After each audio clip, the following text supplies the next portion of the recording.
You're watching The Source on CNN Philippines. I'm Pinky Webb. A Senate panel will conduct a hearing this Friday to look into the proposal to temporarily accommodate Afghan nationals in the country. Senate Foreign Relations Committee Chairperson Amy Marcos claimed the United States had made a request for the Philippine government to allow the admission and temporary housing of the Afghans. In filing the resolution, the lawmaker expressed concern that this could expose the Philippines to substantial risk. Let's go straight to the source of the story. We have Philippine Ambassador to the United States, Babe Romualdez. Ambassador Babe, always good to have you. Thank you for your time.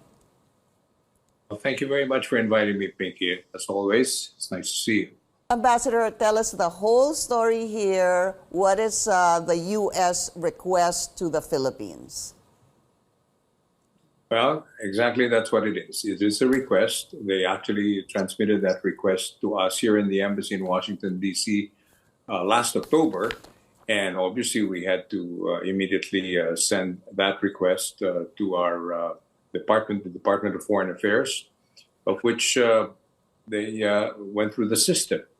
And in November, when Vice President Kamala Harris went to the Philippines, I was in that meeting, and the Vice President actually asked the President if he had received their request. And I think the President said yes, and I think something to the effect that the President said that he would look into it. And so there was, the United States felt that that was a positive development, and they were hoping that the Philippines would indeed accept their request for the processing of Afghan citizens in Afghanistan that work with the United States government. That is the exact, and to be processed in the Philippines before their final destination, which is the United States. So it's almost like we're a midpoint area for them to be housed before they are to transfer to the United States. And actually, I think what it is really clearly, the United States will cover all the costs of bringing to an area which they will set up, and they will pay for everything, all the costs that go with it, including, of course, the food and lodging and whatever it is that the Afghan citizens that will be coming in batches for processing. And the reason why also the Philippines is the logical place is, number one, we're obviously an ally of the United States. Number two is that they have a fairly big embassy in the Philippines. I think they have over 1,000 or about 1,000 people working in the Philippine and the U.S. embassy in Manila, and they have enough people to be able to process many of these, or if not all of them. They may be sending in some other personnel from Washington to help in processing this, but it'll be, from what I'm told, it'll be a quick or a fast processing, which is very important for them before they bring them to the United States. That's actually the question, I believe, of Senator Sherwin Gatchalian. How is the processing of these Afghan nationals if they arrive in the country, and who does the processing? Well, the processing obviously is going to be done by U.S. embassy personnel or the U.S. State Department. They are the ones that issue the visa or the special immigration visa that they have for the Afghan citizens whose lives are actually in danger. That is one of the main reasons why they would like to bring them out as soon as possible. And so it's really, they will be the one who will be doing all of this. We're really just simply going to provide the area which will be identified by both the Philippines and the Philippine and the U.S. government as the area where they can process these Afghan citizens. Yeah, but that still begs the question to me, if it almost seems like we're a halfway place for them. Oh, whatever you want to call it, it can be halfway. The point of the matter is, I think, which is clear, is that obviously anyone who goes into the United States requires a visa, and this visa that they will be issuing to the Afghan citizens is the special immigration visa. And the reason why it is different from any kind of visa and is because they actually work for the United States government in Afghanistan. And their families, of course, are also part of that whole number that I mentioned earlier. Yeah, but Ambassador, because they're coming to, they will possibly enter the Philippines. Would you know, or would you be able to tell us what kind of processing the Philippine government will have to do prior to even the processing of the United States for them to have this special immigration visa? Because they will be housed here for a while. Yes, they will be housed in the Philippines. I think the role that we will play is perhaps we will be provided with the people that will be coming into our country. And I think that that's one of the discussion points of the Department of Foreign Affairs. I don't know where they are, obviously, because I'm not part of that whole group that studied this. And this has been under study for quite some time. As I told you, this request came into us in October of last year. That's fairly well. We're already June, and so that's more than 6 months.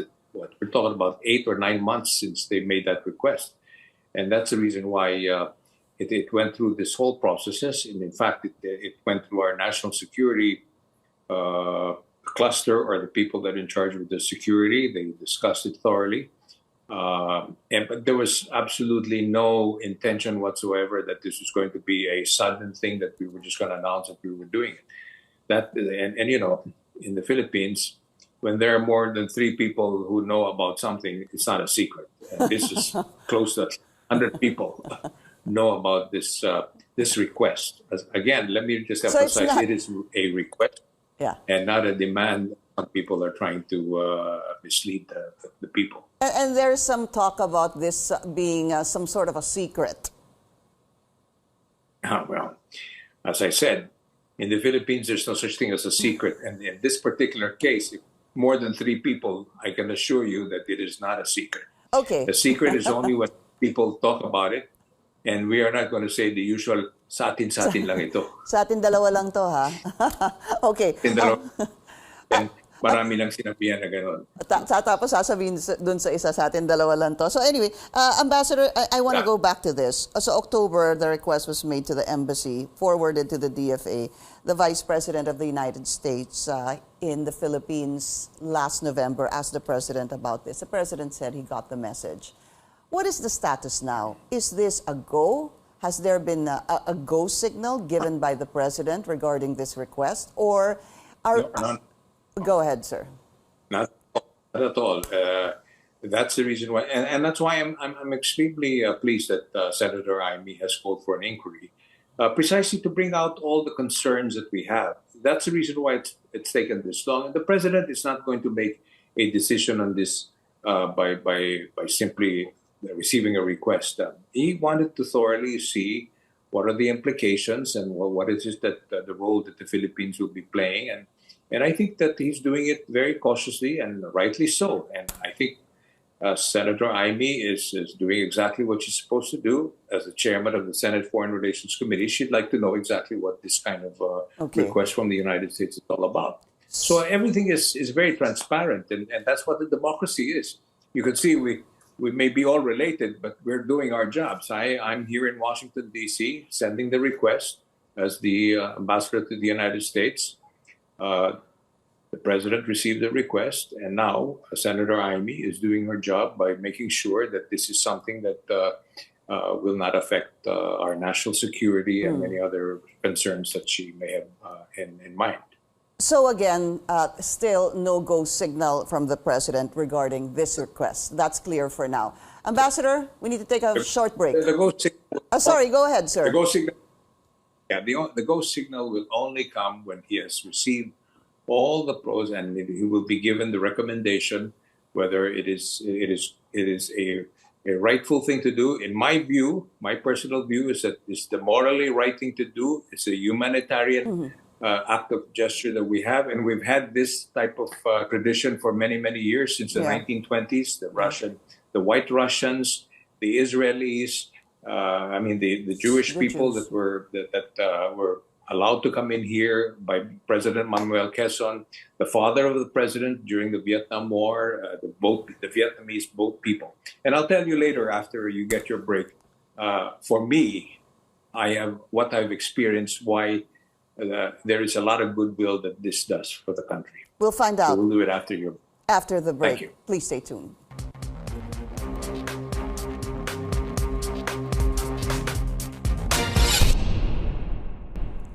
You're watching The Source on CNN Philippines. I'm Pinky Webb. Our source today, Philippine Ambassador to the United States, Babe Romualdez. Ambassador, you were talking about why this is important. It's a humanitarian issue, an act of goodwill. You wanted to say something after that. Yes, and I personally experienced this, and I'll tell you why. Ever since I've been the ambassador here in Washington, D.C., and even before that, actually, the Israeli ambassador in the Philippines and now here in Washington, D.C., they make it a point to get to know me, and the American Jewish community here always invites us to many of their events. And the reason for this is because up to this day, they will never forget what President Manuel L. Quezon did in the 1940s when the Jewish, during World War II, where we opened our doors to over 1,000 Jewish people. That act of gesture, up to this day, gives us a very good relationship with Israel. In fact, they always ask me, is there anything we can do? As you know, Israel is a very strong ally of the United States, and they have a lot of, well, let's put it this way, they have a lot of pull in the U.S. Congress, and they've asked if there's anything we can do for you, please let us know. Now, that's one. And the other one is, at one time, I was in California to visit our Filipino community there, but there was a few, I think 3 of them, Vietnamese people who came up to me and said, and they said that we were one of those that were given a chance to move here to the United States. But before that, we were in, I think, I'm not sure what, I know we had a Vietnamese refugee camp in Morong, Bataan, and we had another one in Palawan, but they remember this, and they said they've always been very grateful to the Philippines for accepting them. And at that time, they were boat people, which President Marcos Sr. did at that time in the 70s. Ambassador, so that's why very, very, what do you call it? And they're not even refugees. As I said, it's just an act of kindness to have them come here and leave Afghanistan as quickly as possible, have them processed here where they feel safe, and then they move on. And that's good for us, and I feel that it's the morally right thing to do. So they are not refugees. Actually, I wanted to ask you exactly how we should call them. They're individuals. They're Afghan nationals. Okay. Do you... Sorry, go ahead, sir. Yes, Afghan nationals that worked for the U.S. government. Understand. That is it. Ambassador, how many are they that, if this request is granted, how many can we expect to come to the Philippines in total, even if they come in batches? Well, right now, at least this is the information that we so far have received, is that there are about 50,000, which includes the families of these Afghan citizens who work with the United States government. Now, we don't know. As I said, there are other countries that are also doing the same. I mean, there are other countries that the United States is working with for the processing of this special immigrant visa. So I can't tell you the number that will be coming through the processing center if we do agree to this request. But it can be anywhere between probably, I would say, roughly 1,000 per shot, meaning to say they probably will come, be processed, and then we'll keep, until they been able to process all of these Afghan citizens to proceed to the United States. Would you be able to tell us which other countries the United States made this similar request? I don't have the official, but I do. I heard about Qatar was one country that actually accepted Afghan refugees to be processed in their country. So I understand that you said it's good that there will be a Senate hearing on this coming Friday. That's tomorrow, and I'm certain you will be in attendance. I just wanted to ask. I know that you were saying that, you were doing your job, and the rest doing their job as well. Was there any call made by the senator to you to get more clarification on this, Senator Amy Marcos?